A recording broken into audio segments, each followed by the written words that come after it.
नमस्कार, स्वागत, अभिवादन आपका। मैं दुर्गेंद्र चौहान हूं। आज देश ने दो तस्वीरें देखी। पहली तस्वीर सत्ता के सर्वोच्च शिखर पर आसीन रह चुकी एक महिला की ईडी के सामने पेशी, यानी सोनिया गांधी की ईडी के सामने पेशी। और दूसरी तस्वीर समाज के अंतिम पायदान पर खड़ी एक महिला को सत्ता के सर्वोच्च शिखर पर या देश के सर्वोच्च पद पर पहुंचते हुए, यानी द्रौपदी मुर्मू। ये महज इत्तेफाक है या फिर विधि द्वारा स्थापित विधान का कमाल, या यूं कहें कि संविधान की ताकत और सच्चे लोकतांत्रिक मूल्यों की स्थापना। कांग्रेस के अंतरिम अध्यक्ष सोनिया गांधी नेशनल हेराल्ड मामले में पेश होने के लिए आज वहां पहुंची थी। और दूसरी तरफ अभी थोड़ी देर पहले, बल्कि यूं अभी ये खबर आई कि एनडीए के राष्ट्रपति पद की उम्मीदवार, आदिवासी समाज से आने वाली महिला द्रौपदी मुर्मू ने राष्ट्रपति का चुनाव जीत लिया है, या यूं कहें जो जरूरी आंकड़ा था वोटों का वो पा लिया है। अब औपचारिक घोषणा उनके राष्ट्रपति निर्वाचित होने की बाकी है। आखिरी राउंड की मतगणना, जब हम आपसे मुखातिब हैं तो आखिरी राउंड की मतगणना बाकी है। ये दोनों तस्वीरें सिर्फ भारत के ही लोकतंत्र में संभव है। कोई कितना भी सर्वोच्च हो, अगर वो आरोप में के कटघरे में कहीं आता है तो उसको जांच के एक्सरे से गुजरना होगा, जांच की कसौटी से गुजरना होगा। और कोई कितना भी पिछड़ा, आदिवासी, दलित या कहीं सुदूर, जैसा कि द्रौपदी मुर्मू उड़ीसा के मयूरभंज की रहने वाली है, एक सुदूर इलाका है, दुर्गम इलाका है, चाहे कोई कितना सुदूर बैठा हो, अगर वो काम कर रहा है, अगर उसने अपने मन में ठान लिया है, तो वो भारत का लोकतंत्र ही है। दुनिया में शायद ये अनूठा लोकतंत्र होगा जो एक आदिवासी महिला को सर माथे पर बैठाकर राष्ट्रपति भवन भेज दिया। आज मंथन में हम इन दो महिलाओं की भी बात करेंगे और बात आज कांग्रेस के सत्याग्रह की करेंगे। सत्याग्रह, सदन से सड़क तक सत्याग्रह किया कांग्रेस ने। सोनिया गांधी की ईडी में पेशी हुई और उसको लेकर तमाम बवेला मचा रहा। कांग्रेस ने दोनों सदनों में, लोकसभा और राज्यसभा में, कार्य स्थगन प्रस्ताव देकर ईडी और सीबीआई जैसी एजेंसियों के दुरुपयोग, उनके राजनीतिक दुरुपयोग को लेकर सवाल उठाए और इस पर चर्चा की मांग की। मंथन में आज सत्याग्रह पर बात।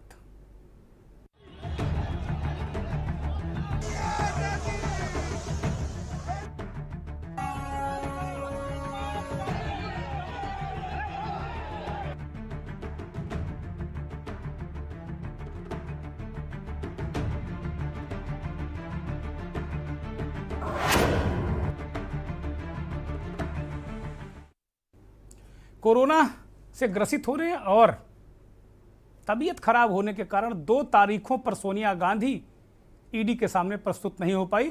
नेशनल हेराल्ड जो मामला चल रहा है, अब उसके बारे में बहुत कुछ बताने की जरूरत नहीं है। सोशल मीडिया के जरिए वो जन जन तक पहुंच गया है कि क्या वास्तव में मामला है। लेकिन आज जब ईडी ने तारीख लगाई तो सोनिया गांधी अपने 10 जनपद आवास से ईडी के कार्यालय पहुंची। उनके खिलाफ ईडी ने जो सबूत, जो चार्जेस फ्रेम किए थे, उनका उन्होंने जवाब दिया। एक बीमार, एक उम्रदराज नेता को बुलाने के विरोध में देश भर में कांग्रेस कार्यकर्ताओं ने प्रदर्शन किया। दिल्ली में कुछ ज़्यादा ही प्रदर्शन देखने को मिला। वाटर कैनन, पुलिस ने हल्का बल प्रयोग किया, इस्तेमाल किया। तमाम नेता गिरे, चोट लगे। 75 सांसदों को हिरासत में ले लिया गया। बेंगलुरु में युवक कांग्रेस कार्यकर्ताओं ने ईडी कार्यालय के सामने प्रदर्शन किया और एक वाहन को भी आग लगा दी। इसके बाद 2 लोगों की गिरफ्तारी भी हुई है। कुल मिलाकर अगर देखा जाए तो ये पूरा सोनिया गांधी को ईडी में बुलाने के खिलाफ कांग्रेस का प्रदर्शन था। अगर बंगलौर की घटना छोड़ दी जाए तो पूरा सत्याग्रह ही एक तरीके से नजर आया और काफ़ी देर तक पूछताछ चलती रही। शाम तक पूछताछ चली। जो खबर है कि 25 जुलाई को सोनिया गांधी को एक बार फिर बुलाया गया है। हालांकि इस बीच एक खबर आई कि सोनिया गांधी के अनुरोध पर आज जल्द ही ईडी ने पूछताछ बंद कर दी। कांग्रेस के मीडिया सेल के इंचार्ज जयराम रमेश ने इसका खंडन किया और उन्होंने इस बात को बहुत जोरदारी के साथ में कहा कि ये अफवाह है, ये एक प्लांटेड बात है। सोनिया गांधी ने कभी कोई अनुरोध नहीं किया, बल्कि वो रात 8, 9, 10 बजे तक बैठने को तैयार थी जब तक ईडी पूछताछ करती, लेकिन ईडी के पास कोई सवाल नहीं उनके लिए बचे थे, इसलिए वो वापस आ गई। सोनिया ने ईडी से भी कहा कि आप मुझे सोमवार को भी बुला सकते, मैं उस दिन भी आ जाऊंगी। ये जयराम रमेश का सफाईनामा भी आया है, उन्होंने साफ किया है। इस बीच राहुल गांधी ने जांच एजेंसियों पर रोक लगाने के लिए सदन में कोई पत्र लिखा है। पत्र में कहा गया है कि सदन में इस पर चर्चा क्यों नहीं हो रही। राहुल कहते हैं, आज उन्होंने कई ताबड़तोड़ ट्वीट किए और ट्वीट के बाद वो इस बात को कह रहे हैं कि भाई कुल मिलाकर महंगाई पर चर्चा नहीं, अग्निवीरों पर चर्चा नहीं, जीएसटी पर चर्चा नहीं और ईडी और सीबीआई के दुरुपयोग पर चर्चा नहीं, हर बार सदन स्थगित कर दिया जाता है। ये राहुल गांधी का ट्वीट आपकी स्क्रीन पर है। यही बातें हम आपको बता रहे हैं जो राहुल गांधी ने कहीं। शोर शराबे के कारण कल तक आज सदन में हंगामा हुआ और शोर शराबा हुआ और शोर शराबे के कारण कल तक के लिए सदन को स्थगित कर दिया गया। सुबह 9 बजे से ही आज जब कार्रवाई शुरू हुई तो विपक्ष का हंगामा रहा और सत्ता पक्ष ने कहा कि विपक्ष ने अड़ंगा लगाया। दरअसल कांग्रेस ने सोनिया गांधी के मामले की पूछताछ को लेकर जबरदस्त सदन में विरोध किया, हंगामा किया और 2 बार कार्रवाई को स्थगित करना पड़ा। लेकिन मुख्य रूप से राहुल गांधी की तरफ से और कांग्रेस पार्टी की तरफ से ये मुद्दा उठाया गया कि भाई जो वास्तव में जो ये एजेंसियां हैं इनका राजनीतिक दुरुपयोग हो रहा है। ये इस बात को लेकर चर्चा की मांग की, लेकिन अभी तक लोकसभा में इस चर्चा को मंजूरी नहीं दी गई। कुछ प्रतिक्रियाएं इस पर सुनी। एक तो सोनिया गांधी की प्रतिक्रिया बड़ी जबरदस्त थी, बड़ी छोटी प्रतिक्रिया है लेकिन जबरदस्त प्रतिक्रिया है। उनसे पत्रकारों ने इस बाबत पूछा तो उन्होंने कहा, मैं इंदिरा गांधी की बहू हूं, डरती नहीं। रविशंकर प्रसाद जो भारतीय जनता पार्टी के नेता हैं उनकी प्रतिक्रिया आई, वो कह रहे हैं सत्याग्रह नहीं दुराग्रह है कांग्रेसियों का, उनका अपना अंदाज है। और जयराम रमेश का जो स्पष्टीकरण, तीनों आप सुनिए। मैं इंदिरा जी की बहू हूँ और किसी से नहीं डरती। मैं इंदिरा जी की बहू हूँ और किसी से नहीं डरती। इसके नेता श्रीमती सोनिया गांधी को इन्फोर्समेंट डायरेक्टरेट ने समन्स करके पूछताछ के लिए बुलाया है। इसके खिलाफ कांग्रेस के नेता, उनके मुख्यमंत्री आज सड़कों पर हैं, धरना दे रहे हैं। इससे एक बड़ा सवाल उठता है।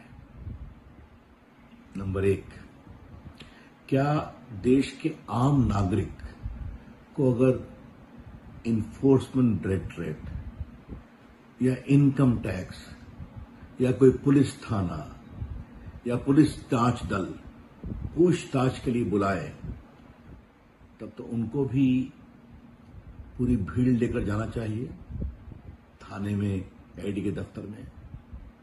क्या सोनिया जी या कांग्रेस के नेताओं के लिए एक कानून होगा और देश के आम लोगों के लिए दूसरा कानून होगा? पूरी संपत्ति नेशनल अखबार जो बंद है, आज वो एजीएल के स्वामित्व में है, जिसके 76% शेयर के ओनर हैं सोनिया जी और राहुल जी। तो बिना एक पैसा लगाए अगर हजारों करोड़ की संपत्ति आपके पास आ गई तो आपको जवाब देना पड़ेगा ना। आज कांग्रेस अध्यक्ष ईडी के सामने पेश हुई, कानून मुताबिक करीब 2-2.5 घंटे वहां रही। उसके बाद ईडी ने कहा, हमें और कुछ आपसे सवाल पूछने नहीं है, आप जा सकती हैं। कांग्रेस अध्यक्ष ने कहा, नहीं, जो कुछ अब आपके पास सवाल हैं आप मुझे पूछिए। मैं यहां 8 बजे 9 बजे रात तक बैठने के लिए तैयार हूं। मैं कल भी आ सकती हूं, पर क्योंकि मुझे दवाई लेना है, मैं कोविड मरीज हूं, तो मुझे बता दीजिए पहले कि 1-2 दिन आप मुझसे सवाल करेंगे। ईडी ने कहा, नहीं, आज आपकी जरूरत नहीं है, कल भी जरूरत नहीं है। तो कांग्रेस प्रेसिडेंट की ओर से एक निवेदन गया है कि अगर कुछ सवाल बाकी हैं तो सोमवार को पूछताछ करें, वो जाने के लिए तैयार है। मैं इस खबर का पूरा खंडन साफ भाषा में करना चाहता हूं कि ईडी सूत्रों के अनुसार जो कहा गया है कि कांग्रेस प्रेसिडेंट के गुजारिश से, कांग्रेस प्रेसिडेंट के निवेदन से आज की पूछताछ खत्म हुई क्योंकि वो कोविड मरीज थी, ये बिल्कुल बेबुनियाद है, गलत है, झूठ है। आज का क्वेश्चनिंग खत्म हुआ क्योंकि ईडी के पास और कुछ सवाल बाकी नहीं रहे और कांग्रेस प्रेसिडेंट बिल्कुल कांग्रेस अध्यक्ष। इस बीच विपक्ष के राष्ट्रपति के उम्मीदवार यशवंत सिन्हा ने द्रौपदी मुर्मू को बधाई दे दी है जीत की, राष्ट्रपति चुनाव जीतने के लिए और भारत का 15वां राष्ट्रपति बनने के लिए यशवंत सिन्हा ने ट्वीट करके बधाई दी है। रक्षा मंत्री, ये यशवंत सिन्हा का ट्वीट आपके स्क्रीन पर है। राजनाथ सिंह रक्षा मंत्री, उन्होंने भी बधाई दी है और आभार व्यक्त किया है मतदाताओं का, सांसदों का, तमाम लोगों का, जो लोग इस पूरी चुनाव प्रक्रिया में रहे हैं, उनका धन्यवाद और आभार किया है। तो अब इस तस्वीर साफ हो गई है कि एक आदिवासी महिला भारत की राष्ट्रपति बन गई हैं। भारत के लिए ये अपने आप में गौरवशाली आज दिन है, गौरवशाली इतिहास है और ये गौरव हमारे आप सबके सर माथे पर है।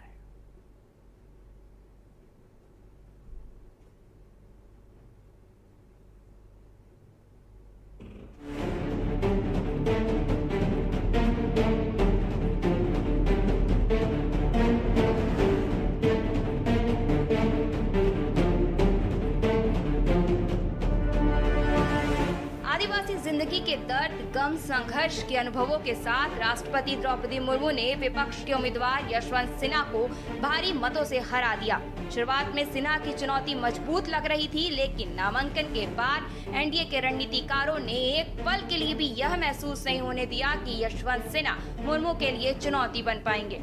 हर राज्य में क्रॉस वोटिंग हुई और नेताओं ने पार्टी लाइन से अलग हटकर वोट दिया। महाराष्ट्र में शिवसेना सरकार में तख्ता पलट हुआ तो यूपी में जो राजभर अखिलेश यादव किया करते थे, वह उनकी आलोचना करते दिखे। राष्ट्रपति चुनाव में विपक्ष के दंभ की हवा निकल गई। यशवंत सिन्हा का संघर्ष पॉलिटिकल सुसाइड साबित हुआ और सोनिया गांधी को ईडी के सामने पेश होते हुए पूरी दुनिया ने देखा। यूपीए सरकार की चेयरपर्सन रह चुकी सोनिया गांधी का डंका पूरे विश्व में सशक्त महिला के तौर पर होता था। फोर्ब्स हो या फिर टाइम, सभी पत्रिकाओं ने कभी सोनिया को ताकतवर महिला बताते नहीं थकती थी। यह समय की करवट है कि आज वह ताकतवर महिला खुद को निर्दोष साबित करने के लिए ईडी के दफ्तर पहुंची है। संविधान के शिल्पी डॉक्टर अंबेडकर का वह सपना भी आज पूरा हुआ जो उन्होंने संविधान बनाते समय देखा था। समाज के अंतिम छोर पर खड़ा व्यक्ति सत्ता के सर्वोच्च शिखर पर खड़ा है। यह भी साबित हो गया कि भारत में राजा का बेटा ही राजा नहीं बनेगा। ब्यूरो रिपोर्ट, लखनऊ, के न्यूज इंडिया।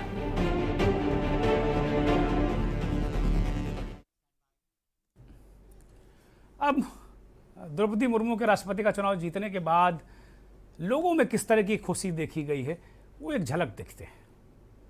समाज के लिए यह गौरव की बात है कि हमारे देश की राष्ट्रपति एक आदिवासी महिला बनने जा रही है।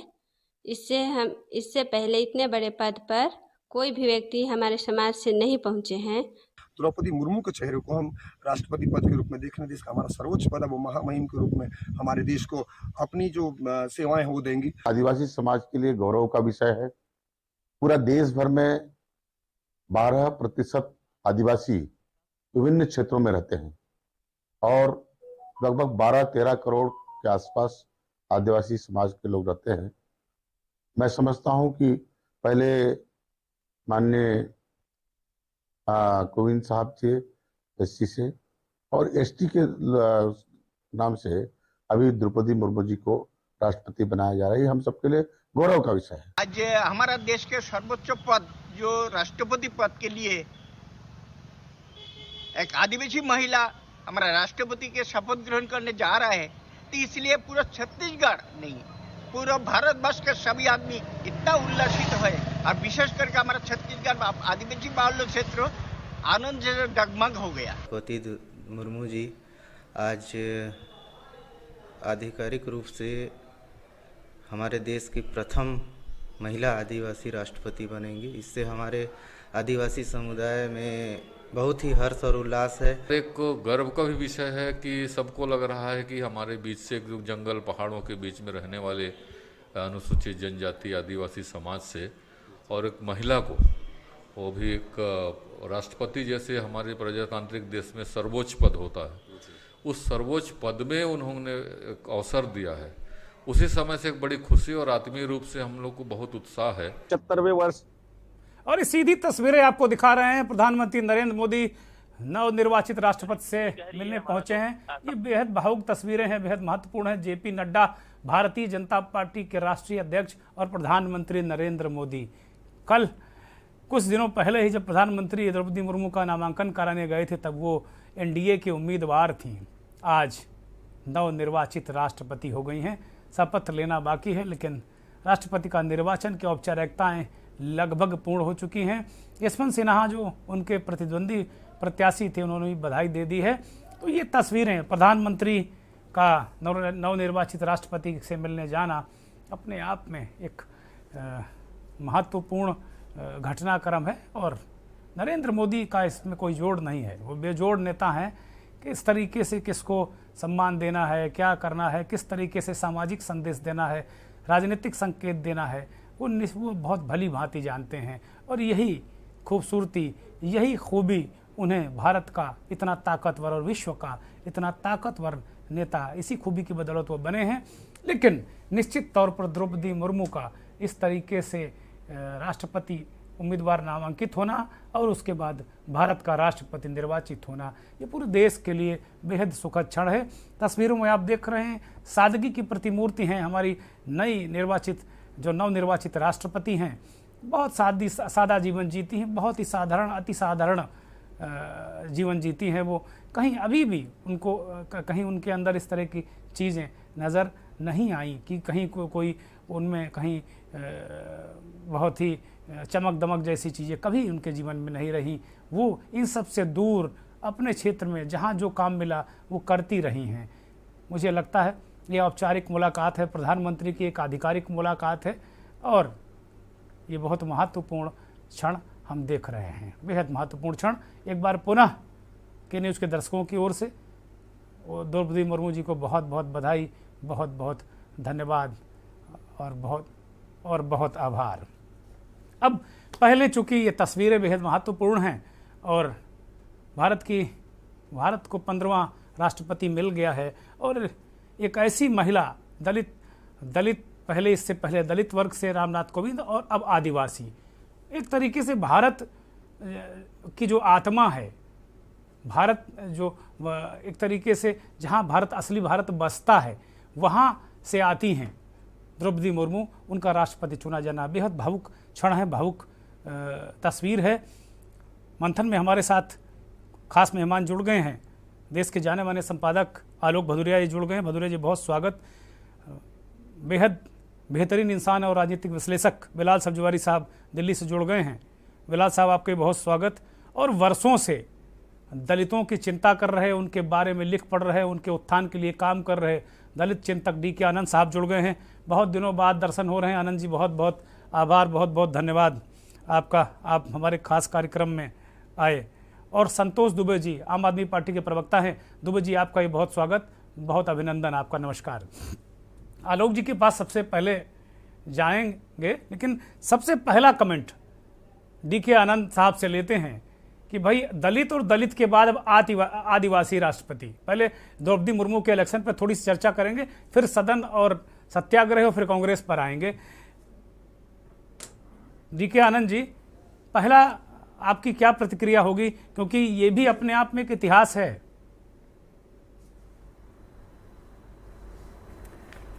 देखिए, सच्चाई तो ये है कि आप सब लोग, चाहे वो पॉलिटिकल पार्टी के लोग हो, चाहे विद्वान लोग हो, चाहे कोई भी लोग हो, इस समय भारत में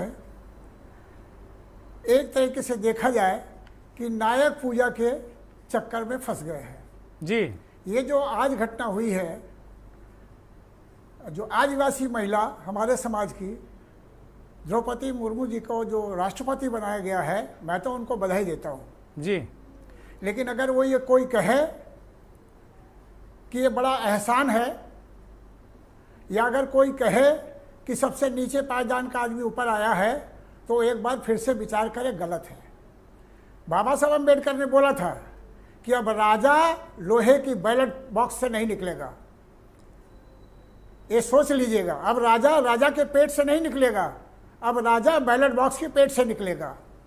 लेकिन उन्हीं बाबा साहब डॉक्टर अम्बेडकर को, आज की घटना को मैं जुड़वाने जा रहा हूं आपको, यशवंत सिन्हा जी को हरा करके इस घटना को मैं याद दिला रहा हूं कि 1951 में बाबा साहब अम्बेडकर के सामने कांग्रेस ने एक ऐसा कैंडिडेट लगाया था जिसको कुछ नहीं आता था, और उसका नाम आप जानते होंगे, जलवेलकर। और वो बाबा साहब अम्बेडकर को हरा दिया। हराने के बाद वो बाबा साहब अम्बेडकर से मिलने गया, बाबा साहब ने बिठाला और उसने बाबा साहब से कहा कि मैं तो जीत गया हूं बाबा साहब, मैं आपको बधाई देने आया हूं। तो बाबा साहब ने कहा अगर तुम जीत गए हो और तुम हमको हरा चुके हो तो बताओ तुम समाज के लिए क्या करोगे। आप जानते हैं जलवेलकर ने क्या कहा था? कहा था कि बाबा साहब जो पार्टी कहेगी वही हम करेंगे। आप इस पर विचार करिएगा।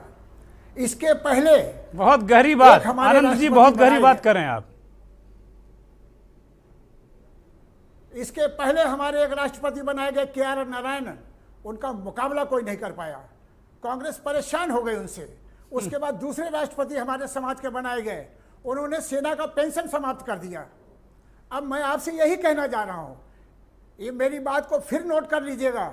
आप सब लोग चाहे जितना घूमे, चाहे जितना ट्रांसमिशन करे, चाहे जितना संपादकीय लिखे, लेकिन सच्चाई में बोलने जा रहा हूं, इस देश में दो लोगों की प्लानिंग चल रही है और हम सब उनके शिकार हैं।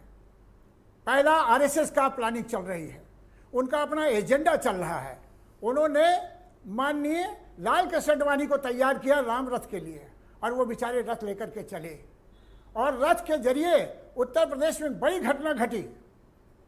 वो इतनी बड़ी घटना घटी कि मुलायम सिंह को वहां गोली चलानी पड़ी बाबरी मस्जिद में, और वो आंदोलन और बड़ा हुआ। और जब मुलायम सिंह गिर गया और सत्ता में पिछड़ी जात का आदमी आया, देखिए मैं कहने जा रहा हूं कि कैसे दलित और पिछड़े का उपयोग करती है RSS और बीजेपी। जब मुख्यमंत्री के रूप में कल्याण सिंह जी आए तो उनसे क्या कराया गया? 18 महीने बाद उनसे बाबरी मस्जिद गिरवा दी गई, उनको सजा हो गई एक दिन की। लेकिन क्या हुआ आप विचार करिए, उनको किसी ने पूछा? कोई नहीं पूछा, एक आदमी ने उनको नहीं पूछा। मैं आपको बात ये गारंटी से बोलने जा रहा हूं, वो पिछड़े समाज के आदमी थे, उनसे काम लिया गया। और आपको मैं दूसरा एजेंडा बनाना चाहता हूं, आप इसको गौर से सुनिएगा। अटल जी को प्रधानमंत्री बनाया गया, इसी राम मंदिर आंदोलन के तहत आडवाणी जी को किनारे कर दिया गया। और जब अटल जी प्राइम मिनिस्टर बने तो उनसे जानते हो क्या काम लिया गया? सेंट्रल गवर्नमेंट के कर्मचारियों की पेंशन समाप्त कर दी गई। तीसरा धंधा आपको बताने जा रहे हैं। अभी हमारे समाज के बनाए गए राष्ट्रपति माननीय श्री रामनाथ कोविंद जी, उनसे क्या करवाया गया? सेना के लोगों की पेंशन समाप्त करा दी गई। और अब हमारा चौथा आदमी बना है हमारे समाज का, मेरे समाज का चौथा आदमी बना है। इससे क्या काम लिया जाएगा जरा इस पे विचार करिएगा। मेरी हाथ जोड़ के आप लोगों से प्रार्थना है, खतरा बहुत बड़ा है। ठीक बात आनंद जी। आलोक जी बहुत बड़ा है। आनंद जी आएंगे आपके पास, दूसरे चक्कर में आते हैं, एक बार सभी लोगों को शामिल कर लें चर्चा में। आलोक जी, DK आनंद साहब ने बड़ी बाबा साहब अम्बेडकर का एक उदाहरण देकर, एक तो पहले एक आदिवासी महिला भारत के सर्वोच्च पद पर बैठी हैं, ये बेहद खुशी की बात है हम सबके लिए। इस पर एक आपकी छोटी सी टिप्पणी, और फिर आनंद जी ने कहा कि भाई बाबा साहब को हराने वाले से बाबा साहब ने पूछा था कि भाई तुम क्या करोगे समाज के लिए। उनका इशारा कि भाई बन कोई भी जाए, लेकिन समाज के लिए क्या करोगे ये कोई बताता नहीं, डोर कहीं और होती। हालांकि राष्ट्रपति का पद सर्वोच्च पद है, अभी वो शपथ भी उन्होंने नहीं ली, तो बहुत ताज़ा हम उस पर थोड़ा मुझे लगता है कि अभी बहुत वाजिब नहीं होगा। लेकिन फिर भी आपकी प्रतिक्रिया और टिप्पणी आलोक जी।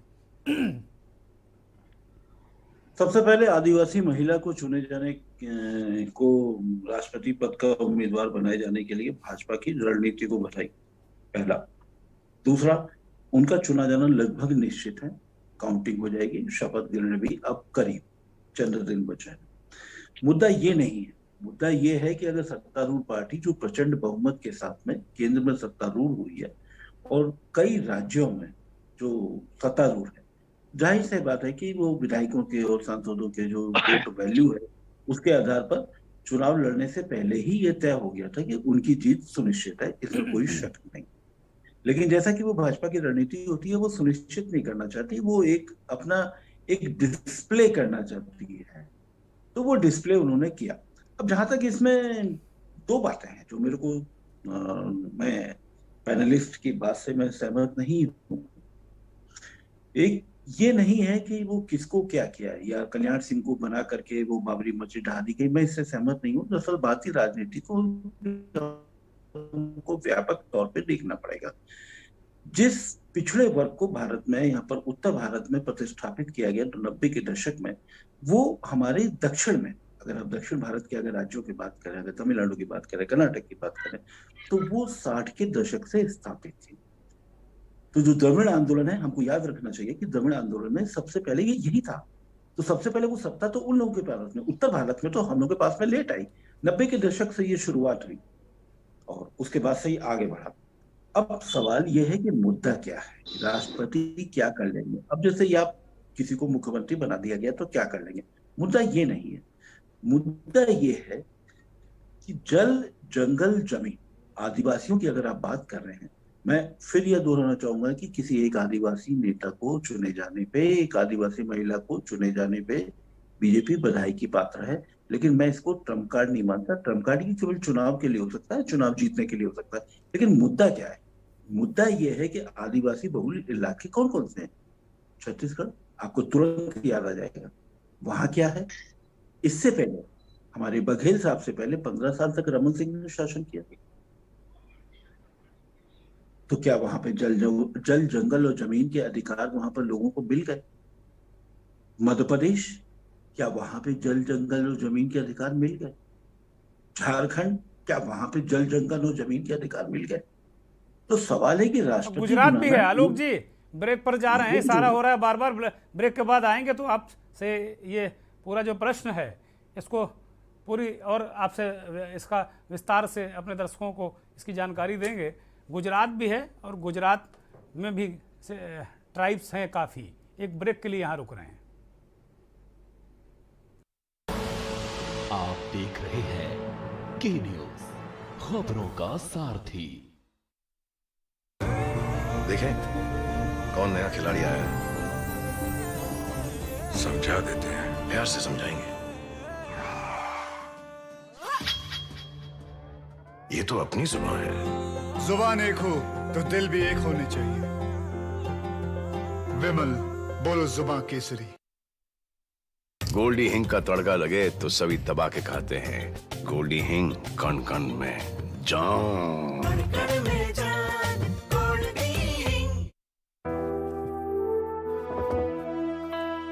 सर्वकॉन सिर्फ एक नाम नहीं, भरोसा है 35 सालों का जो आपने किया है हम पे। तभी तो हम हैं India's number 1 servo voltage stabiliser के निर्माता। सर्वकॉन, रखे सब कंट्रोल।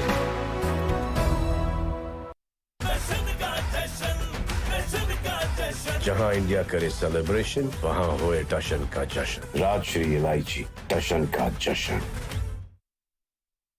मस्त मस्त मस्त मस्त मस्त है, बड़ी मस्त है, टेस्ट में भी लज्जत है। बावर्ची की सोया बड़ी बड़ी मस्त है। बावर्ची न्यूट्री सोया बड़ी, इसमें है हाई प्रोटीन जो खाने को बनाए एक हेल्थी डाइट, और टेस्ट में बड़ी मस्त है।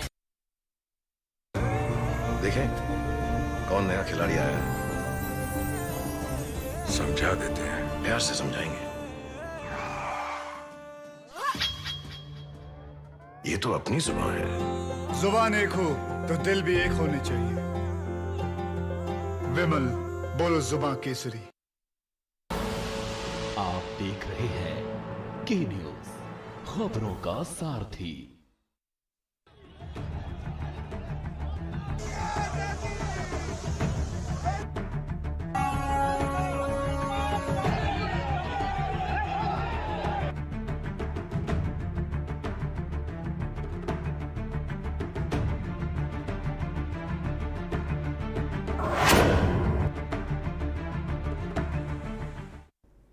ब्रेक के बाद एक बार फिर आपका स्वागत है।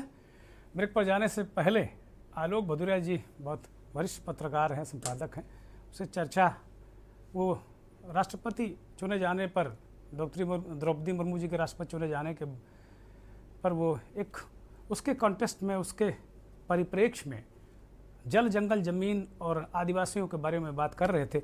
आलोक जी अपनी बात को पूरा कीजिए। देखिए, मैं ये कह रहा था कि भाजपा की प्रचंड बहुमत की सरकार पिछली भी थी और इस बार भी थी। कई राज्यों में भी सरकार है, कई आदिवासी बहुल जो इलाके माने जाते हैं, जैसे आप झारखंड माने जाते हैं, छत्तीसगढ़ माने जाते हैं, मध्य प्रदेश का कुछ इलाका माना जाता है, उस सब जगह सरकार थी। तो क्या जल जंगल जमीन के अधिकार क्या दिए गए? क्या इस समस्या का समाधान हुआ? मैं ये नहीं कह रहा कि ये समस्या केवल भाजपा के कार्यकाल में ही पैदा हुई, बहुत पुरानी समस्या है, दशकों पुरानी समस्या है। लेकिन क्या इसका निदान हुआ? 15 साल छत्तीसगढ़, 15 साल मध्य प्रदेश, झारखंड का भी आप उठा लीजिए, तो क्या समाधान हुआ?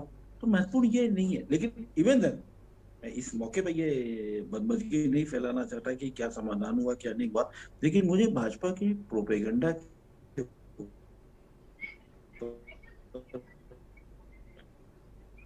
लग रहा आलोक जी का संपर्क गड़बड़ा रहा है। संजीव मिश्रा जी भारतीय जनता पार्टी के प्रवक्ता जुड़ गए। संजीव जी बहुत स्वागत, बहुत आभार के न्यूज पर आने के लिए, बहुत धन्यवाद आपका। संजीव जी, बहुत प्रसन्नता की बात है कि द्रौपदी मुर्मू जी राष्ट्रपति चुन ली गई है, लगभग एक औपचारिक घोषणा बाकी है और जो जरूरी मत थे वो जीत गई। इसे किस तरीके से देखते हैं आप? देखिए, जिस तरीके के सिचुएशन थी, अब देश में आदिवासी महिलाओं को भी अगर आगे करने की बात आई तो भारतीय जनता पार्टी जैसी महत्वपूर्ण पार्टी ने, जैसे विश्व स्तर की पार्टी ने, उनको भी आगे किया। एक संदेश गया कि भारतीय जनता पार्टी में ये जो भाई भतीजावाद या इस तरीके से परिवार का कोई व्यक्ति या कोई ऐसा व्यक्ति नहीं, बल्कि एक आम व्यक्ति और एक आदिवासी महिला भी उस देश की राष्ट्रपति बन सकती है। और मैं इसके लिए पूरे देश के सभी लोगों को बधाई दूंगा, अपने साथियों को भी बधाई दूंगा और विपक्ष को भी बधाई दूंगा कि उन्होंने आदिवासी महिला के नाते, बहुत से ऐसे लोग थे जिन्होंने अपनी अंतरात्मा की आवाज पर उनको मत दिया है। मैं उनको भी धन्यवाद भी दूंगा और बधाई।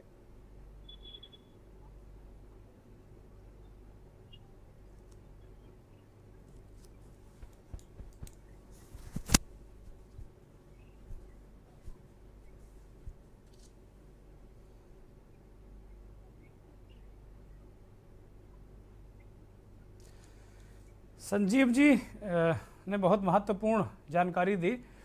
इस चर्चा में बिलाल साहब को भी शामिल कर लेते हो, संतोष दुबे को। बिलाल साहब, ये इसे किस तरीके से देखते हैं, महिला वो भी आदिवासी? देखिए, इसमें तो कोई दो राय नहीं कि महिला कोई भी हो, जब वो देश के सर्वोच्च पद पे आसीन होती है तो सभी लोगों के लिए खुशी की बात होती है।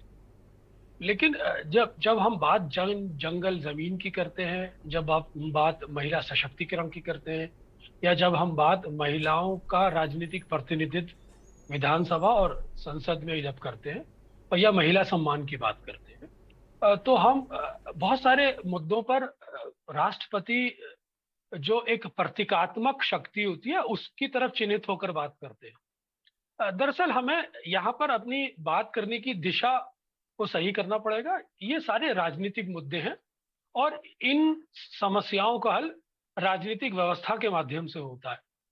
दरअसल सरकार की जो शक्ति होती है वो कैबिनेट के माध्यम से ड्राइव होती है, और कैबिनेट का जो मुखिया प्रधानमंत्री होता है उसके रिकमेंडेशन को मानने के लिए देश का राष्ट्रपति जो व्यवस्था है हमारी उसके लिए बाध्य है। तो ये कहना कि जल जंगल जमीन या महिला सशक्तिकरण की बात, तो राष्ट्रपति की तरफ हम जब उंगली उठाते हैं तो वो प्रतीकात्मक होती है। दरअसल ये सब बातें हमें प्रधानमंत्री की तरफ इंगित करनी चाहिए कि हमारे जो राजनीतिक मुद्दे हैं या जो समस्याएं हैं उसका समाधान सरकार के माध्यम से होता है और ना कि राष्ट्रपति के माध्यम से, जो व्यवस्था की बात है। अब रहा सवाल एक आदिवासी परिप्रेक्ष्य से आने का, तो यकीनन द्रौपदी मुर्मू जी का जो संघर्ष है वो सबके सामने है। बड़ी संयमित और सहन शक्ति वाली वो महिलाएं, और उनका एक बड़ा संघर्षशील अपना एक जीवन रहा है। एक गरीब परिवार से आई और आज देश के सर्वोच्च ठीक पद बात पे है, ठीक बात है बिलाल साहब। आसीन है। ठीक बात है बिलाल सर।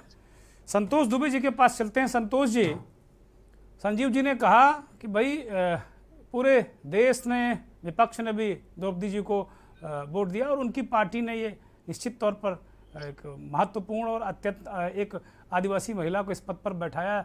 वो कह रहे कि भाई ये अद्भुत काम है और है भी, इसमें कहीं कोई बहुत शक और संदेह करने की जरूरत नहीं है। ये सबसे बड़ी बात है कि सबसे पहले मैं आपके इस चैनल के माध्यम से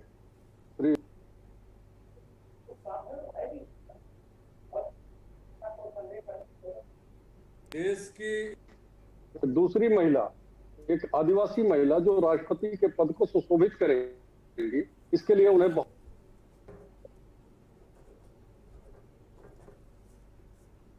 लेकिन साथ ही साथ जिस तरीके से बात हो रही जंगल की, जमीन की, जल की, तो ये सारी चीजें भी एक अलग चीज है। लेकिन सबसे पहले जो बधाई के पात्र हैं इस देश के वो नेता जिन्होंने द्रौपदी मुर्मू को चुना, कम से कम पक्ष और विपक्ष सबने जो है ये माना कि भाई नारी शक्ति को आगे करना चाहिए और नारी शक्ति आज राष्ट्रपति के पद पर सुशोभित होगी। लेकिन नारी शक्ति को वो अधिकार जो होते हैं, क्या वो अधिकार मिले? क्या अधिकार देने का काम करते हैं लोग? एक सीट पे बैठाल देने से चीजें हल नहीं होती। बहुत सारी चीजें ऐसी हैं जो उनको ताकत देनी पड़ेगी, जो उनको आगे लेके निर्णय लेना पड़ेगा। क्योंकि राष्ट्रपति का जितने भी राष्ट्रपति को हम लोगों ने देखा या जो राष्ट्रपति के पद रहे, कहीं ना कहीं प्रधानमंत्री या सरकारें गौर में करती हैं चीजों को। तो ये निश्चल और जिससे कहते हैं कि एक स्वतंत्र रूप से कार्य करने का जो अधिकार होना चाहिए, अगर वो अधिकार मिलेगा तो निश्चित ही एक अच्छी राष्ट्रपति साबित होंगी द्रौपदी मुर्मू जी। ठीक बात। संतोष जी, शैलेंद्र तिवारी कांग्रेस के नेता प्रवक्ता जुड़ गए हैं। शैलेंद्र जी, आपका बहुत स्वागत, बहुत आभार के न्यूज पर वक्त देने के लिए और हमारे दर्शकों से मुखातिब होने के लिए। द्रौपदी मुर्मू जी भारत की राष्ट्रपति चुन ली गई हैं, लगभग औपचारिक घोषणा बाकी है। आप के जो विपक्ष के उम्मीदवार हैं यशवंत सिन्हा जी, उन्होंने भी बधाई दे दी है, आप भी बधाई दे दीजिए।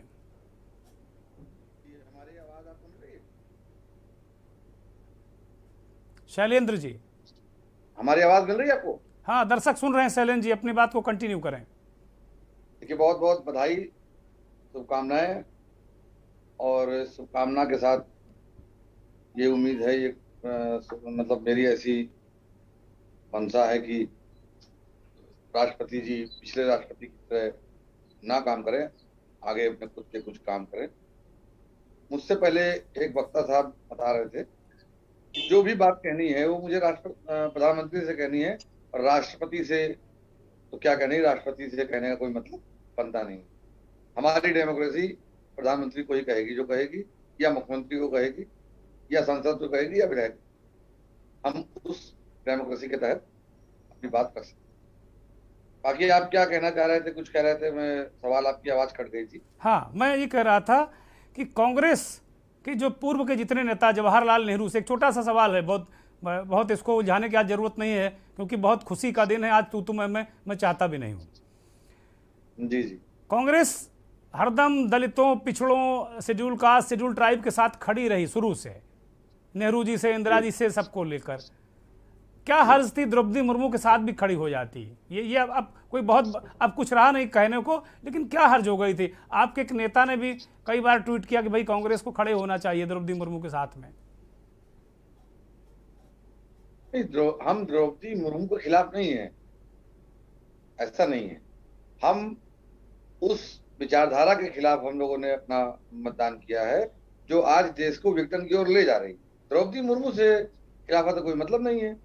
द्रौपदी मुर्मू आदिवासी जो है उससे आती हैं, जैसे कि अब बोला जा रहा है कि पहली राष्ट्रपति बनाई गई है। भाई, इससे पहले राष्ट्रपति दिया जा चुका है, तमाम चीजें हैं। आपने आज के इस परिवेश में, खुशनुमा माहौल में बधाई दीजिए, बधाई लीजिए, और कोई सवाल करने का कोई मतलब नहीं है, क्योंकि जितने भी हालात हैं। शैलेंद्र जी, थोड़ा विषय परिवर्तन करते हैं। ये चूंकि अभी उनके चुने जाने की खबर आ गई, तो हमने ये हमारा दायित्व है, वो हमारी माननीय राष्ट्रपति हो गई हैं और पूरा नहीं, हम देश सबकी हैं वो, अब किसी पूरे एक की देश के हमारी या राष्ट्रपति तुम्हारी- हैं वो। ना खाली नरेंद्र मोदी के राष्ट्रपति हैं, ना संजीव मिश्रा के राष्ट्रपति हैं, ना दुर्गेन्द्र चौहान के राष्ट्रपति हैं, पूरे देश के राष्ट्रपति हैं। बिलाल सब्जवारी की भी राष्ट्रपति हैं वो, आलोक भदौरिया जी की भी राष्ट्रपति हैं, डी.के. आनंद जी भी उन्हें राष्ट्रपति दिल से स्वीकार करते हैं और हम सब स्वीकार करना चाहिए। अब थोड़ा विषय परिवर्तन करते हैं। कांग्रेस ने एक स्थगन प्रस्ताव, कार्य स्थगन प्रस्ताव दिया संसद के दोनों सदनों में, कहा कि भाई बोलने ही नहीं दे रहे हैं, आवाज़ बंद कर दी। संजीव मिश्रा जी आपसे सवाल है ये, आप लोगों ने आवाज़ बंद कर दी। जैसे कभी कभी जब हम लोग तो नहीं करते, लेकिन कभी कभी डिबेटों में आवाज़ बंद कर दी जाती है प्रवक्ताओं की। हम लोग नहीं करते कतई, हम पूरा मौका देते हैं कि आराम से बोलिए, पहले गाली गलौज मत करिएगा कृपा करके, बस है ना। अब कोई ऐसा मतलब कोई ऐसा मत करिएगा कि पता चला दिक्कतें हो जाए, तो उस तरह की बात मत करिए, इतना अनुरोध करते हैं। तो राहुल गांधी ने कहा कि भाई आप जीएसटी पर बोलने नहीं देंगे, अग्निवीर पर बोलने नहीं देंगे, महंगाई पर बोलने नहीं देंगे, आप एजेंसियों ईडी और आप सीबीआई पर बोलने नहीं देंगे, स्थगित कर देंगे। तो क्या करें हम लोग? तो उन्होंने कार्य स्थगन प्रस्ताव दिया है और कहा कि भाई अब एजेंसियों के राजनीतिक दुरुपयोग पर चर्चा कराई जाए। एक सवाल ये है मेरा। और इसी को लेकर कांग्रेस ने आज सोनिया गांधी की ईडी में पेशी थी और वो गई भी और उनसे पूछताछ भी हुई और उसको लेकर पूरे देश में कांग्रेस का सत्याग्रह था। संजीव जी, संदेश जा रहा है। अगर राहुल जी से पूछताछ हुई, अब 5 दिन की पूछताछ होती है, 50 घंटे की पूछताछ होती है, तो बहुत ज्यादा फर्क नहीं पड़ता। अगर आप पाक साफ हैं तो कोई दिक्कत नहीं होनी चाहिए। सोनिया जी से भी अगर पूछताछ हो रही है तो ईडी पूछताछ कर रही है, आप पाक साफ हैं तो आपको दिक्कत नहीं होनी चाहिए। फिर भी कांग्रेस के लोग जो बहुत कम मात्रा में बचे हैं और वो अगर आंदोलन और धरना प्रदर्शन कर रहे हैं तो ये क्या मतलब संदेश क्या जा रहा है? आप पाक साफ नहीं है तो आंदोलन करिए, अगर पाक साफ है तो आंदोलन करने कोई मतलब ही नहीं है। सारी चीजें दूध का दूध और पानी का पानी हो जाए। संजीव जी वो भयंकर बीमार थी, 75 साल पार की महिला है, कम से कम पूछताछ सवालों में जैसा कांग्रेस ने कहा भाई सवाल लिखकर भेज देते हो, जवाब दे देती, क्या ये प्रक्रिया नहीं हो सकती थी? मुझे खैर मालूम नहीं बहुत ज्यादा ईडी के बारे में, लेकिन आप बता सकते हैं। ईडी का क्या काम है ये ईडी ही तय करेगी, ये कोई पॉलिटिकल पार्टी तो तय नहीं करेगी। और भारतीय जनता पार्टी का तो खासतौर पे कोई सवाल ही नहीं पैदा होता है इस विषय में आगे जाने का। ईडी पूछताछ कर रही है, अगर उनको इस तरीके का अनुरोध करना था कि वो उनकी तबीयत में नहीं ठीक है, तो मुझे लगता है कि उनको ईडी से इस बात को कहना चाहिए था। जहां तक सवाल इस बात का है कि ईडी वहां गई क्यों जब उनकी तबीयत खराब थी, तो मुझे नहीं वो ईडी के दफ्तर खुद गई, संजीव जी गई और उन्होंने कहा कि भाई हमसे सवाल करिए, रात 9 बजे तक आप कर सकते हैं, उसके बाद मुझे दवा खानी होती, कहिए सोमवार को आ जाऊंगी, मंगल को आ जाऊंगी, बुध को आ जाऊंगी, सब आ जाऊंगे, कोई दिक्कत नहीं। हाँ तो ये देखिए, अब यही कांग्रेसियों को सोचना चाहिए कि जब सोनिया जी तैयार हैं जाने के लिए और ये कह भी रही हैं कि 9 बजे तक मैं रह सकती हूँ, तो फिर उसके बाद हंगामा करने का मतलब ही क्या है? ठीक बात है, ठीक बात है। कोऑपरेट कर रही, शैलेंद्र तिवारी संजीव मिश्रा जी कह रहे हैं कि भाई क्यों हंगामा क्यों बरपा है, हंगामा क्यों कर रहे हैं? भाई आपके नेता पूछताछ करने को तैयार हैं, राहुल गांधी आपके नेता 12-12 घंटे पूछताछ में उनको कोई दिक्कत नहीं हुई। और संजीव मिश्रा जी कह रहे हैं भैया ईडी और सीबीआई जिसको लेकर आपके नेता राहुल गांधी ने कार्य स्थगन प्रस्ताव दिया है, वो कह रहे हैं भाई बीजेपी थोड़ी कंट्रोल करती है इसको, और राहुल गांधी कह रहे हैं बीजेपी ही कंट्रोल करती है। शैलेंद्र तिवारी, देखिए संजीव भाई हमारे काफी अनुभवी और हमारे बड़े भाई भी हैं, अधिवक्ता भी हैं, तो इसलिए इन जो बातें मैं कहना चाह रहा हूँ उन सब बातों से वो कहीं ना कहीं सहमत होंगे। जैसा कि आपने बताया, अभी आपके हिसाब से एक मानवीय संवेदना होती है और आईओ कई बार जो है वो घर पर जाकर भी पूछता है, कई बार वो अपने हिसाब से लोगों को बुलाकर भी पूछता है। पूछने जानने में कोई दिक्कत नहीं है, जब इस चीज को आप पॉलिटिकल एजेंडा बनाते हैं तब दिक्कत होती है, तब समस्या होती है। जैसे कि आपने बताया कार्य स्थगन की, अरे ये वही लोग तो है ना, भारतीय जनता पार्टी जो जिनके पास सरकार है, वही लोग तो कहते थे कि सारी संस्थाएं तोता बन चुकी हैं। सीबीआई को तोता किसने कहा था? सबसे पहला तोता शब्द किसने कहा था? भारतीय जनता पार्टी ने कहा था। तो कहने का मतलब यह है कि आप इन तमाम चीजों को देखते हुए इस दृष्टिकोण, आपका एक दृष्टिकोण मानवीय संवेदना भी है। आप संतोष दुबे शायद कुछ तकनीकी व्यवधान है। शैलेंद्र तिवारी तोता मान चुके हैं। देखिए, ये मान चुके हैं कि इनके जमाने में सीबीआई और ईडी तोता थी। अरे शैलेंद्र जी, तोता पीछे चला गया, अब हम लगता है बाज आ गया है। बाज, अब तोता की चर्चा नहीं हो रही, अब बाज से लोग डर रहे हैं। देखिए संतोष दुबे मुस्कुरा रहे हैं जी। भैया तो तोता केवल जो है वो अमरूद और फल खाता है, लेकिन बाज जो है वो आदमी का मांस नोच लेता है। तो बाज की स्थिति यही है इस समय। ठीक है संतोष दुबे जी, आपके नेता को सिंगापुर नहीं जाने। संजीव जी आ रहा हूँ आपके पास, संजीव भाई आ रहा हूँ। संतोष दुबे जी, आपके नेता को सिंगापुर जाने नहीं दिया, पता नहीं किसने जाने नहीं दिया। आपके नेता लगातार कहते भी रहे, उन्होंने कहा कि भाई मैं तो देश का नाम ही करने जा रहा था, ऐसा क्या हो गया, और मैं तो एक राज्य का निर्वाचित नेता हूं, उनको नहीं जाने दिया गया। क्या वास्तव में भारतीय जनता पार्टी ईडी और सीबीआई का दुरुपयोग करती है? संजीव जी माफ कीजिएगा Santosh ji, cut to cut सवाल है ये, सीधा।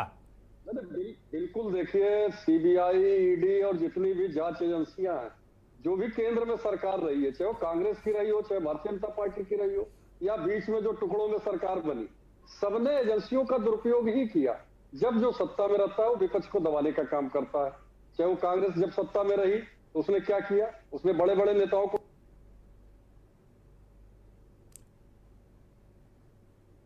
आपकी आवाज नहीं आ रही संतोष जी।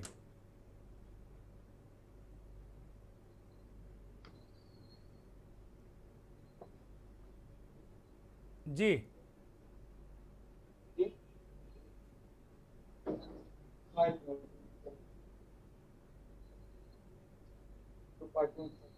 अगर ना आ रही हो तो मैं अपनी बात रख लूं। नहीं, रखिए रखिए रखिए। नहीं, देखिए एक आध चीजें बहुत साफ हैं। आपके ही डिबेट में बिल्कुल क्लियर। अब संतोष जी रुक जाइए जरा, संजीव जी को कहने दीजिए, फिर मैं आपको मौका देता हूं। संजीव जी को कहने दीजिए, क्योंकि संजीव जी अब जवाब देना चाह रहे हैं। क्लियर चीज आ गई जी। मुझे लगता है कि अब इस पे बहस का कोई बहुत ज्यादा मुद्दा नहीं रह जाता जी। एक तरफ सोनिया जी स्वीकार कर रही हैं कि मैं 9 बजे रात तक ईडी के नहीं, ये हम नहीं कह रहे हैं, ये जयराम रमेश का एक वीडियो आया है, वो कह रहे हैं भारतीय जनता पार्टी ने झूठ फैला दिया है कि वो सोनिया जी ने अनुरोध किया, हाथ जोड़ी, बड़ी गिड़गिड़ाई कि मुझे जाने दो, तो उन्होंने एक वीडियो जारी कर दिया जयराम रमेश ने, और उन्होंने खुद इसमें कहा कि सोनिया जी को कोई दिक्कत नहीं। संजीव जी कंटिन्यू करिए। तो जयराम रमेश जी के जो वीडियो है, इस वीडियो को क्या कांग्रेसमैन नहीं देख रहे हैं? कांग्रेसमैन को चाहिए कि जब सेंटीमेंट्स का तो कम से कम ख्याल रखें। एक तरफ उसकी नेता खुद स्वीकार कर रही है जाने के लिए, और आप उसमें आंदोलन और धरना प्रदर्शन नहीं, अभी जारी किया शाम को, हो सकता सुबह जारी करते तो कुछ असर पड़ता उनको। तो मुझे लगता है कि आत्मचिंतन करने की जरूरत है, प्रशिक्षण की भी जरूरत है। कांग्रेस के अब के जो साथी लोग हैं उनको प्रशिक्षण की जरूरत है। कम से कम सेंटीमेंट्स तो देखें, कहाँ राष्ट्रीय उनकी जो नेता हैं वो किस तरीके की बात कह रही हैं, और कहाँ ये आप आंदोलन की बात कर रहे हैं। एक तरफ ये स्थितियां हैं, दूसरी तरफ देखिए जब आप अभी तक भी जमानत पर थे, तो जमानत पर थे, अब ईडी पूछताछ कर रही है। अब कांग्रेस के हमारे साथी भी हैं, छोटे भाई की तरह भी हैं, अब ये बता रहे हैं कि वो तोता था कांग्रेस के समय में ईडी और सीबीआई। आज इन्होंने कांग्रेसमैन होकर के ये बात को स्वीकार किया, मुझे अच्छा लगा कि इनके जमाने में ईडी और सीबीआई तोता हुआ करता था। और आज की तारीख में आप देख ही रहे हैं कि लगातार जमानत पर आप हैं, जमानत पर हैं। अच्छा, राहुल जी से 5 दिन उनकी ईडी के सामना हुआ है, 50 घंटे की पूछताछ हो चुकी है।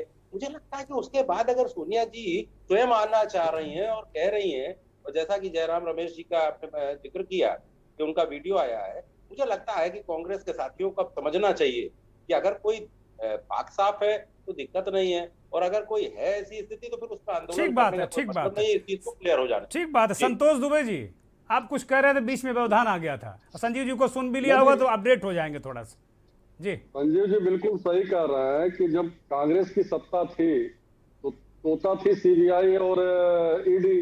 अब इनके सरकार है तो ये बाज बना दिए हैं उसको, जहां मन होता है वही दबोच लेते हैं लोगों को।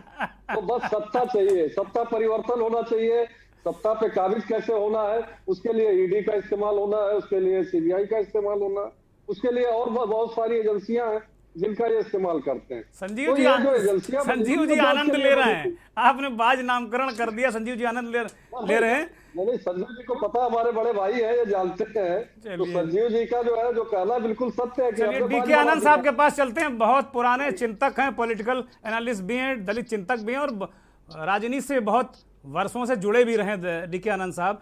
आनंद साहब, क्या जो एजेंसियां हैं ईडी और सीबीआई जैसी, इनका क्या राजनीतिक दुरुपयोग होता है? देखिए, मुझे आप लोग के ऊपर बहुत तरस आ रहा है जी, करिए तरस। और बड़ा मैं दुखी हूँ।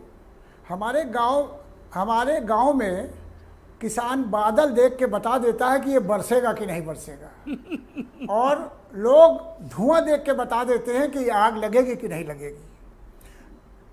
2 अप्रैल 2022 को अमेरिका की संसद में एक डेमोक्रेटिक सांसद है एल्हन ओमर, आपने नाम सुना होगा जी। उन्होंने भारत के अंदर हो रही गतिविधियों को चिली के राज्य से ले लिया।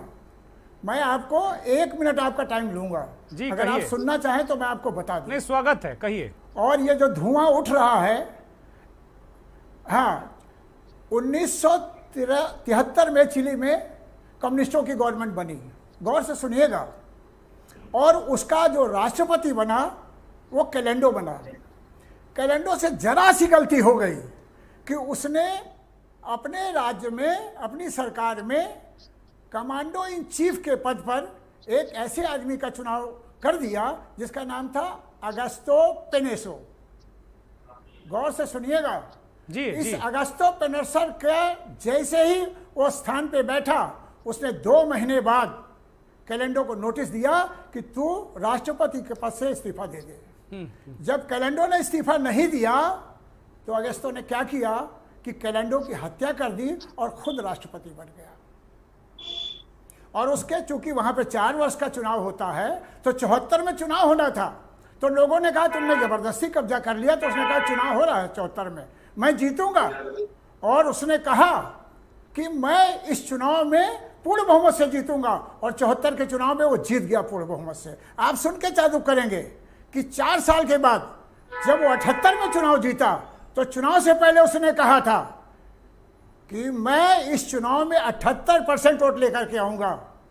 और वो 78% वोट लेकर के आया, पूर्ण बहुमत से जीता। हमारे देश में भी लोगों ने कहा था कि मैं इतनी सीटें जीतूंगा। और जब वो आ गया जीत करके पेनेसो, तो उसने क्या किया मालूम है आपको?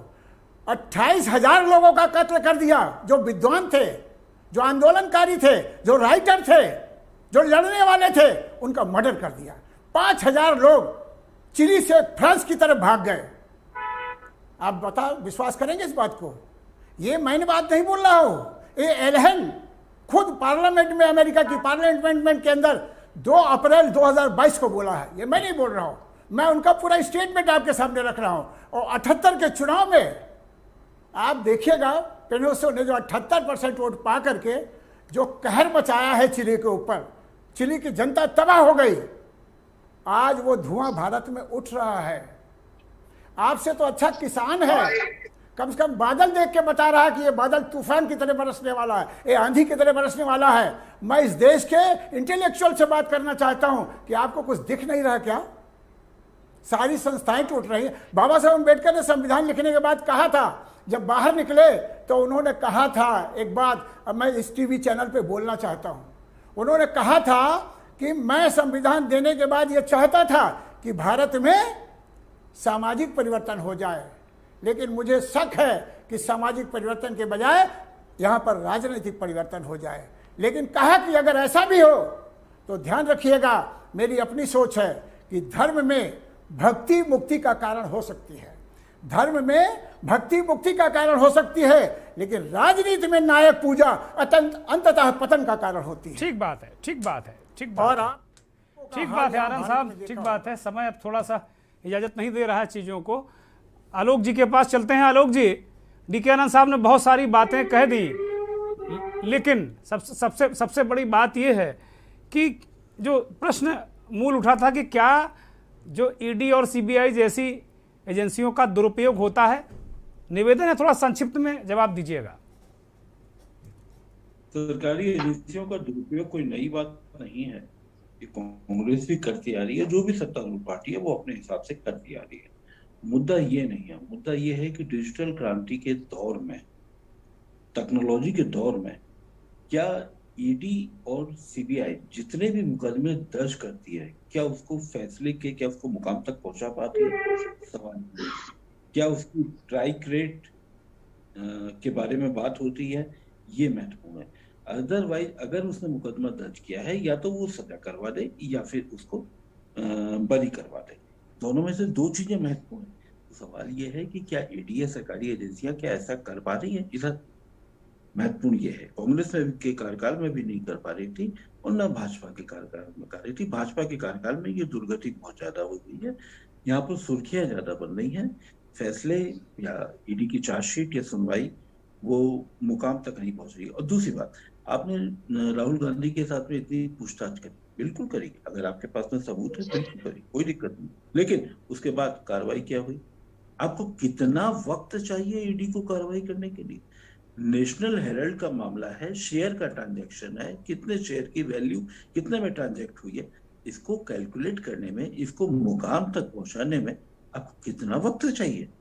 क्या हमारी ईडी इनकम्पिटेंट है? क्या इसका दूसरा भाव ये नहीं निकलता? दूसरा अर्थ ये नहीं है, शेयर का ट्रांजैक्शन जो बुक वैल्यू है, पैसे तो ट्रांसफर ही नहीं हुए। अगर पैसे ट्रांसफर नहीं हुए तो ईडी का कितना अधिकार है, ये एक अलग बहस है, मैं इस बहस में नहीं जाना चाहता। लेकिन सवाल है, अगर पैसे नहीं हुए ट्रांसफर, केवल ईडी का मतलब केवल शेयर के ट्रांजैक्शन हुए, तो इस पर कार्रवाई क्यों नहीं हो रही है? मुकाम तक क्यों नहीं पहुंच पा रहा है? तो इसका मतलब कि सरकारी दो तोते वाली बातें हैं, हर सरकारी एजेंसियां दुरुपयोग करती है, ये कोई नई बात नहीं है और ये सारे के सारे कर रहे हैं। अब सवाल ये है कि सोनिया गांधी का, आपने सोनिया गांधी को पूछताछ, मैं संजीव जी आऊंगा। संजीव जी बहुत कम शब्दों में, संजीव जी बहुत कम शब्दों में, बिलाल साहब से फाइनल कमेंट लेंगे, बहुत कम शब्दों में मेरा अनुरोध स्वीकार करिए जी। नहीं देखिए, इस तरीके की बात नहीं है, जो मामले कोर्ट में होते हैं वो उस पर इस तरीके से मैं केवल एक बात और कहना चाहूंगा, उसके बाद हमको आपको निर्णय नहीं लेना होता है। और जहाँ तक ईडी का सवाल है, तो ईडी भी एक स्वतंत्र संस्था है, वो अपने हिसाब से उस पर जांच कर रही है। मुझे लगता है कि अगर हम और आप उस पर अगर टिप्पणी करेंगे तो ये उचित नहीं होगा, और इसको केवल ये कह देना कि ये पॉलिटिकली इसमें इनरोलमेंट हो रहा है, पॉलिटिकल दखल है, इस तरीके से कह करके मैं पॉलिटिकली नहीं, मैं यहाँ पर एक किसी जांच एजेंसी को के ऊपर आप प्रश्न लगाएंगे। नहीं, संजीव जी, आलोक जी कोई पॉलिटिकल कमेंट नहीं कर रहे हैं, उनका किसी पॉलिटिकल पार्टी से लेना देना नहीं है, वो देश के तमाम बड़े वेंचरों में संपादक रहे हैं, वो अपनी बात कर रहे हैं, वो कांग्रेस को भी उतना ही दोषी ठहरा रहे हैं जितना आपको दोषी ठहरा रहे हैं। नहीं, ईडी की परफॉर्मेंस पे मैं बात कर रहा हूं, बड़ी संस्था के नाते उस पर प्रश्न लगाना उचित नहीं होगा। प्रश्न नहीं लगाना, परफॉर्मेंस पे प्रश्न लगाना। चलिए ये थोड़ा सा मामला, ये बहस संजीव जी, आलोक जी, हम लोग फिर किसी दिन बैठेंगे, अलग से विषय लेकर बैठेंगे, क्योंकि आज राष्ट्रपति का चुनाव भी था और बहुत प्रसन्नता की खबर मिल गई, तो थोड़ा समय हम लोग कम मिला है। बिलाल साहब एक फाइनल कमेंट, वही एक तो डीके आनंद साहब ने जो कहा और उसको लेकर, और जो कांग्रेस के नेता राहुल गांधी कह रहे हैं कि कोई चर्चा नहीं हो रही और दुरुपयोग हो रहा है, और संसद में क्यों नहीं चर्चा कराएं आप? दुर्गेंद्र जी, इसमें कोई दो राय नहीं कि सरकारी एजेंसियों का दुरुपयोग सभी राजनीतिक पार्टियां करती हैं, चाहे वो भारतीय जनता पार्टी मौजूदा समय में कर रही है या पूर्व में कांग्रेस पार्टी ने भी किया है, बहुत सारे उसके उदाहरण दिए जा सकते हैं। लेकिन मौजूदा जो राजनीति है उसके अंदर ये देखने को मिल रहा है कि सरकारी एजेंसियों को आप परिस्थितियों के अनुरूप एक्सप्लॉइटेशन कैसे करते हैं, और ये एक राजनीतिक आर्ट का हिस्सा बन गई है। देश की सबसे बड़ी लोकतांत्रिक पार्टी होने का दावा करने वाली भारतीय जनता पार्टी अगर देश के अंदर ये परिपाटी स्थापित करेगी तो ये उसकी गरिमा के अनुरूप नहीं होगा। आज भारतीय जनता पार्टी विश्व की और देश की सबसे बड़ी राजनीतिक पार्टी है, उसे सत्ता में आने के लिए लोकतांत्रिक तरीके को ही चुनना चाहिए। और साथ ही साथ मैं यहाँ ये भी कहना चाहूंगा कि मौजूदा समय में जो राष्ट्रपति पद का चुनाव हुआ उसमें यशवंत सिन्हा ने जो सवाल उठाए वो सीधे सीधे विचारधारा की ओर इंगित कर रहे थे, जबकि द्रौपदी मुर्मू इस मामले में खामोश रही। तो वो जो चित्रण किया है विचारधारा का, और उस विचारधारा के माध्यम से जो सरकारें जिस तरह से मौजूदा समय के अंदर चीजों का एक्सप्लॉयटेशन करके एक राजनीतिक आर्ट के रूप में इस्तेमाल कर रही है, ये देश के लिए चिंता का विषय है। भारतीय जनता पार्टी बड़ी पार्टी होने के नाते उसे अपनी गरिमा को बनाए रखना चाहिए। बहुत बहुत शुक्रिया बिलाल साहब, आपका बहुत शुक्रिया। संजीव मिश्रा जी आपका बहुत शुक्रिया। डीके आनंद साहब आपका भी बहुत शुक्रिया, बहुत धन्यवाद। संतोष दुबे जी, शैलेंद्र तिवारी जी और आलोक जी, बहुत बहुत धन्यवाद इस चर्चा में शामिल होने के लिए और हमें वक्त देने के लिए, बहुत धन्यवाद। तो कुल मिलाकर दो बातें हुई कि एक तो राष्ट्रपति के पद पर एक आदिवासी महिला का बैठ जाना अत्यंत खुशी की बात है और बहुत सारी अपेक्षाएं भी देश अब करेगा। भले ही निर्णायक भूमिका में प्रधानमंत्री रहते हैं, लेकिन राष्ट्रपति कालांतर में ये देखा गया है, चाहे वो ज्ञानी जैल सिंह रहे हों, चाहे KR नारायण रहे हों, बहुत सारे ऐसे राष्ट्रपति भी हुए हैं जिन्होंने सरकारों के पसीने छुड़ा दिए हैं जनहित के मुद्दों पर।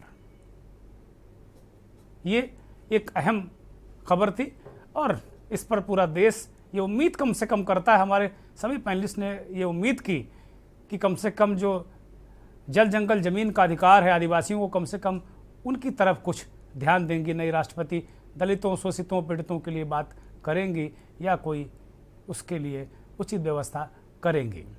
दूसरा मसला कि राजनीतिक दल, चाहे वो कांग्रेस हो चाहे बीजेपी हो, एजेंसियों का इस्तेमाल करती रही है, ईडी और सीबीआई जैसा। लेकिन ये भी बात निकल कर आई कि इधर कुछ ज़्यादा हो रहा है।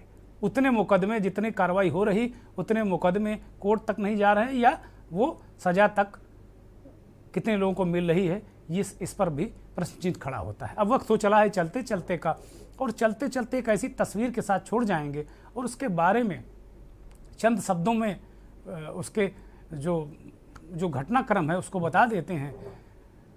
16 जुलाई को प्रधानमंत्री नरेंद्र मोदी ने बुंदेलखंड एक्सप्रेसवे का जालौन में लोकार्पण किया था। बहुत शानदार एक्सप्रेसवे बना है, इसमें कहीं कोई संदेह नहीं। और प्रधानमंत्री ने उस वक्त बहुत सारी बातें भी कही थी और देश को विकास के नए रास्ते पर ले जाने का उन्होंने प्रयास किया है, इसमें कहीं कोई संदेह नहीं।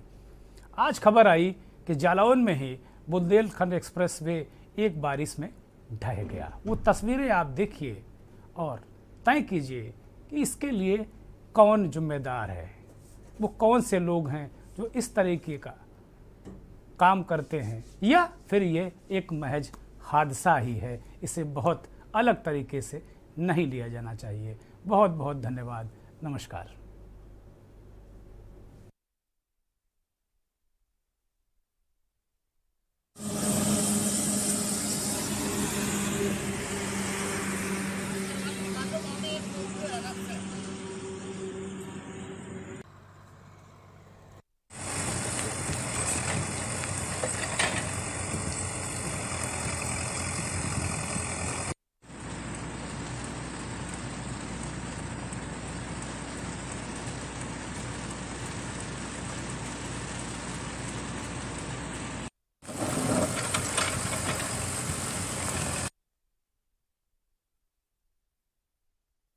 इस कार्यक्रम के